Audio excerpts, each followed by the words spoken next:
जय गुरु जी। कल रात को मुझे विज़न आई कि पहले गुरु जी ने एक बहुत बड़ी कढ़ाई मेरी गैस पे रखी, उसके अंदर मीठे येलो कलर के राइस बनाए, पूरी कढ़ाई भरी हुई है। तो मैंने कहा ये किसके लिए बना रहे हो? कह रहे प्रसाद है प्रसाद। मैंने बोला प्रसाद, मीठे चावल? अच्छा ठीक है, किसको खिलाने हैं? कह रहे तू आराम से सो जा, मुझे जिसे खिलाने होंगे खिला दूँगा। मैंने कहा ठीक है। मैं आराम से लेटी हुई थी, लेटी क्या मतलब विज़न ही है मेरी, एंड विज़न में ही गुरुजी आके मुझे कहते हैं बात यह है कि जो घर में बैठ के दूसरों के लिए अच्छा सोचता है, अच्छी अच्छी बातें दूसरों को सुनाता भी है और करता भी है, तो समझो उसकी जर्नी शुरू हो गई, उसकी सोल यात्रा शुरू हो गई। उस सोल यात्रा में कोई दखल ना दे तो ज़्यादा अच्छा होता है, क्योंकि वो तो सोल जर्नी है। उसने जो अच्छा अच्छा करना था सो कर लिया, तभी तो ये सेवा मिली है। क्योंकि जो अच्छा सोचता है घर बैठ के, अच्छा बोलता है, तो उसे कहीं जाने की ज़रूरत नहीं है, मंदिरों मंदिरों में घंटियाँ बजाने की ज़रूरत नहीं है, कुछ करने की ज़रूरत नहीं है। अब तो वो अपना वो शरीर छोड़ चुका है, जीते जी छोड़ चुका है। अब उसकी सोल पवित्र होके ट्रैवल करना शुरू किया, यानी वो शरीर से बाहर आ चुकी है। तो जब वो बाहर आ चुकी है तो वो देश विदेश जाती है, देवलोक जाती है, और सब जगह जब जाती है तो समझो उसके कर्मों की स्पीड और जल्दी कट रही है। तो ये वाली यात्रा जिस दिन शुरू हो जाएगी ना, उस दिन समझो कि वो संगत बन गई है। तो मैंने बोला अच्छा, तो इससे क्या फ़ायदा होगा? कहते इससे, इसी से तो योनियाँ कटेंगी, इसी से तो स्पीड में हम अपने कर्म काटते काटते काटते कई योनियाँ इस जन्म में काट लेंगे। पता है तेरे को? मैं कहा नहीं, मुझे नहीं मालूम। तो फिर उसके बाद उसी मुझे कहते हैं जो किसी को दुख देता है, परेशान होता है, उल्टी सीधी बातें करता है, ना तो उसका मन साफ है, ना उसका दिमाग साफ है, ना उसकी ज़ुबान साफ है, तो वो तो धरती पे ही ट्रैवल करेगा ना। कोई गलती करी, चलो मंदिर चले गए, कुछ किया, चलो फलानी जगह झाड़ा करा है, कुछ उल्टा किया, क्योंकि उनका दिमाग ही उल्टी तरफ चल रहा है। जब उल्टी तरफ चलेगा तो वो धरती के ऊपर तो छोड़ो, धरती के नीचे की यात्रा कर रहा है। तो मैं क्या करता हूँ, जिसको जो यात्रा करनी होती है ना, उस यात्रा में उसका हाथ पकड़ लेता हूँ। अगर वो अच्छा बन चुका है, घर में रह के भी सबको दुआएं देता रहता है, तो इसका मतलब है कि उसका हाथ पकड़ के मैं हवा में उड़ाऊँ उसको, क्योंकि उसका समय आ गया है। और जिसने सुधरना ही नहीं, उल्टा सीधा ही बोलना है, उसको तो ज़मीन के अंदर किसी ने देखना थोड़ी है, किसी ने नहीं देखना। बुरे काम करोगे ना तो लोग दबा ही देंगे नीचे, एक दिन कोई देखेगा भी नहीं, यानी धरती के अंदर की ट्रैवलिंग शुरू हो जाएगी। और अच्छे काम करोगे तो हवा में उड़ोगे, जब हवा में उड़ोगे तो दुनिया देखेगी, दुनिया देखेगी तो कहेगी अरे वाह, मुझे बनना है तो इसकी तरह बनना है। तो अच्छा इंसान तो वैसे भी लोगों को राह दिखा रहा है, बुरा इंसान किसी को राह नहीं दिखा सकता। याद रखना, कितने दिन नाचेगा, कितने दिन धरती के ऊपर नज़र आएगा तुम्हें? जब इतना बुरा करेगा ना, हर बंदा छुपाएगा। अब बुराई जब सामने आने लगती है तो लोग छुपाना शुरू कर देते हैं, छुपाते हैं ना, इसीलिए कि किसी को पता न चले। और अच्छाई जब सामने आने लगती है तो जो लोग हैं ना, वो और ज़्यादा उसको ऊपर चढ़ा देते हैं कि चलो चलो बड़ी अच्छी बातें हैं, दुनिया को बताएं, देश विदेश में भेजें, यहाँ भेजें, वहाँ भेजें। इसलिए सब अपनी यात्रा करो, मेरे को देखने दो मुझे क्या करना है।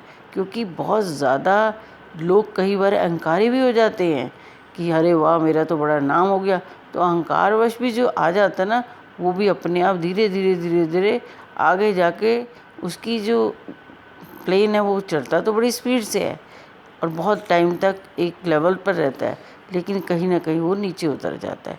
तो फिर उसके बाद ना मुझे दिखाया गुरुजी ने कि हम यहाँ पर एक वो मतलब जैसे कश्मीरी गेट है, वहाँ पर बहुत सारी मेट्रो चलती हैं। तो गुरुजी ने दिखाया कि बहुत सारे लोग अपने अपने घर से ट्रैवल करते हैं, एक पॉइंट पे मिलते हैं, लेकिन एक पॉइंट पे मिलते हैं अच्छे रास्ता जाने के लिए, इकट्ठे होते हैं कि यहाँ से हम इकट्ठे जाएंगे, लेकिन जहाँ भी चले जाएं वापस उसी पॉइंट पे आना ना, पॉइंट पे आके फिर अपनी अपनी मेट्रो पकड़ते हैं और अपने अपने घर जाते हैं। अब अपने घर जाके उन्होंने सोचना है कि वो क्या लेके आए हैं, कहीं रास्ते में खो तो नहीं दिया, या अपने हाथ में सब कुछ बांध तो नहीं देखा।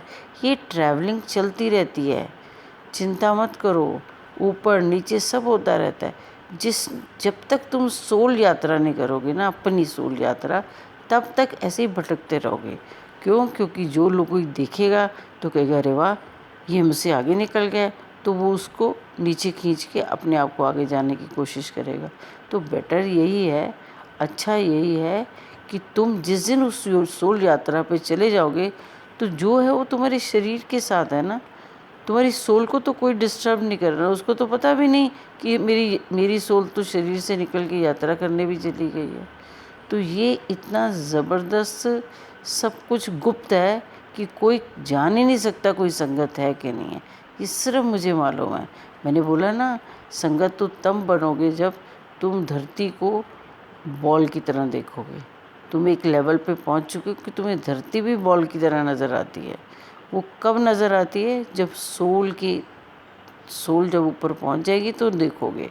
जब तक धरती पे अंदर हो तो तुम हर तरह के काम करोगे जो धरती पे होते हैं, लेकिन अपने आप को अपने लेवल से ऊपर उठाओ, नीचे मत उठाओ। मैं ये नहीं कह रहा कि तुम सब कुछ इसी जन्म में कर लोगे, लेकिन जब भी करोगे 8, 10, 20, 50 योनियों के बाद भी, लेकिन एक दिन तो ये करना ही पड़ेगा ना, तब जाके कहीं मुक्ति मिलेगी। मुक्ति इतनी आसान नहीं है जितनी तुम सोच रहे हो, लेकिन हाँ, मैंने रास्ता आसान बना दिया है। एक दूसरे को ले जाते जाओ और आगे चलते चले जाओ। लेकिन याद रखना, सोल यात्रा में जो प्रैक्टिस है वो दुनिया के साथ ही करनी पड़ेगी। आपकी सोल प्योर हो गई है तो आपको कोई बुरा कहे, कुछ उल्टा सीधा कहे, गालियाँ दे, कुछ भी करे, आपको कोई रिएक्ट नहीं करना। क्यों? क्योंकि आपकी तो सोल यात्रा चल रही है। सोल यात्रा वाले जो होते हैं ना, उनको ये नहीं मालूम धरती पे क्या हो रहा है, उनको ये नहीं मालूम कोई किसी को क्या कह रहा है। आपको क्या करना है? आराम से चलो। मैंने ये प्रसाद बनाया, मीठे चावल खाओ, खिलाओ और खुश रहो। गुरु जब अपने हाथ से प्रसाद देता था ना, जब मैं था चोले में, तो लोगों से पूछो खुशी कितनी बड़ी थी।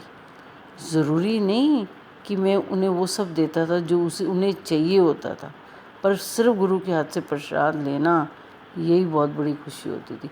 उसी खुशी में वो आगे आ जाते थे। लेकिन क्या होता था कि तब कोई समझ नहीं पाया कि मैं रब हूँ, तो वो प्रसाद खाया, उसके बाद बाहर निकले और भूल गए। लेकिन अब ऐसा नहीं है, क्योंकि मैं अब चोले में नहीं हूँ, तो हर वक्त नज़र आता हूँ संगत को, हर वक्त, घर में, बाहर में, स्टेशन पे, हवाई जहाज में, हर जगह दर्शन दे रहा हूँ। सिर्फ इसलिए कि जहाँ तक तू आया है, अब रास्ता आगे गलत है, ये उन्हें समझना है कि मैं दर्शन क्यों दे रहा हूँ। गलत रास्ते को रोकने के लिए दे रहा हूँ या आगे ले जाने के लिए दे रहा हूँ, ये सबकी आत्मा को पता है। जिस दिन बोझ लगे किसी बात का कि ये बात गलत है और गुरु दर्शन दे रहा है, तो वो ये बताने आया है कि तू अपना रास्ता बदल ले। अगर ये बात अच्छी है और गुरु दर्शन देने आया है, तो गुरु ये कह रहा है कि ये बात आगे तक पहुंचा। कितने कर्म कटे हैं, कितने नहीं कटे, ये तो डायरेक्ट कनेक्शन लगाओगे तभी पता चलेगा ना। दूसरों को सुनाने से क्या होगा कि मेरे इतने कर्म कट गए, जब तक गुरु खुद अपने हाथ से डिग्री नहीं देगा, जब तक खुद गुरु राह नहीं दिखाएगा। जिस दिन आंखें बंद करोगे ना, हाथ पकड़ लोगे ना, उस दिन सोचना कि दुनिया में कोई तुम्हें नज़र नहीं आ रहा, सिर्फ गुरु के, और गुरु तुम्हें आगे ले जाने के लिए आया है। और जहाँ तुम्हें दुनिया ही दुनिया नज़र आ रही है, हाय इसको हार्म कर लूँ, इसको हार्म कर लूँ, ये आगे क्यों चला गया, इसका मतलब रब का हाथ तो तुमने पकड़ा हुआ है, पर ध्यान दुनिया की तरफ है।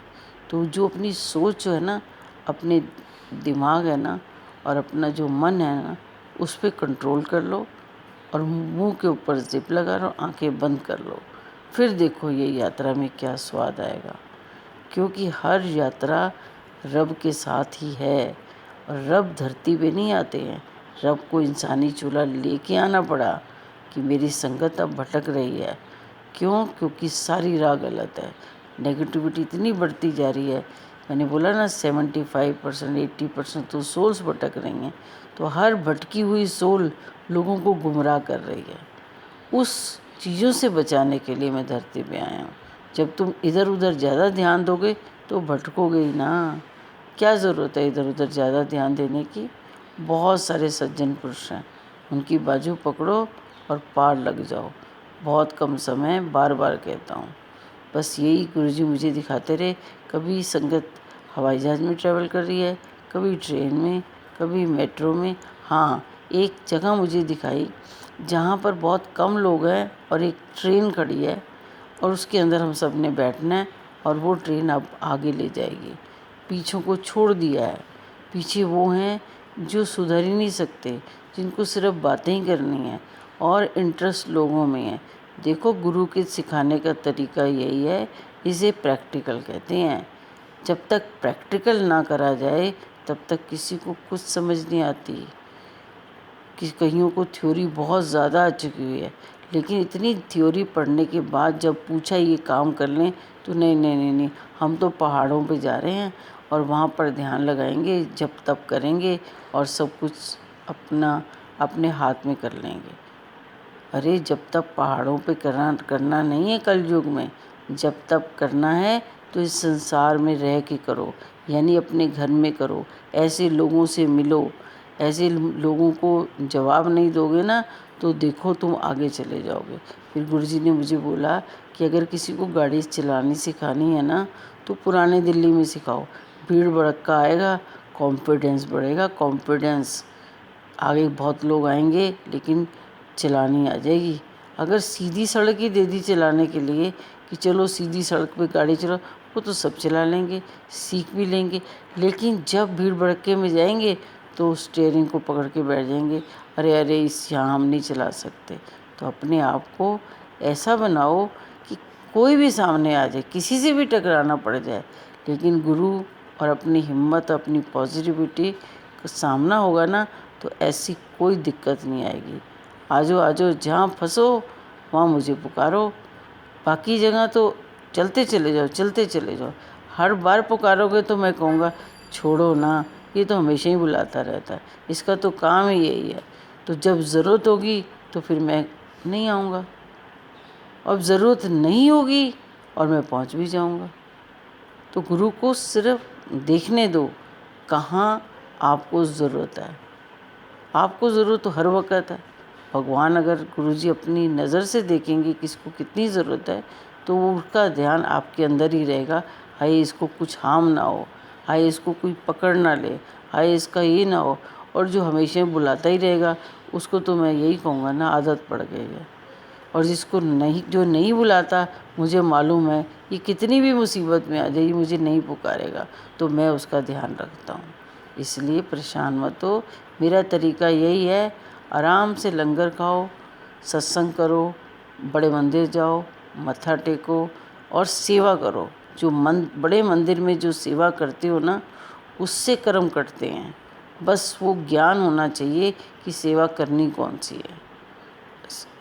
ये पाने के लिए तुम्हें कह रहा हूँ कि ध्यान लगाओ। उस ध्यान में तुम्हें सब दिख जाएगा जो तुम्हारे लिए अच्छा है। मैं तो अच्छा अच्छा तुम्हें दिखा ही रहा हूँ, रोज़ दिखाता हूँ मैंने तेरे लिए देखा, मैंने तेरे लिए देखा, पर वो तुम कब लेने आओगे? वो दिखा तो इसीलिए रहा हूँ कि चलो आओ और आके ले जाओ। जय गुरु जी, जय गुरु जी।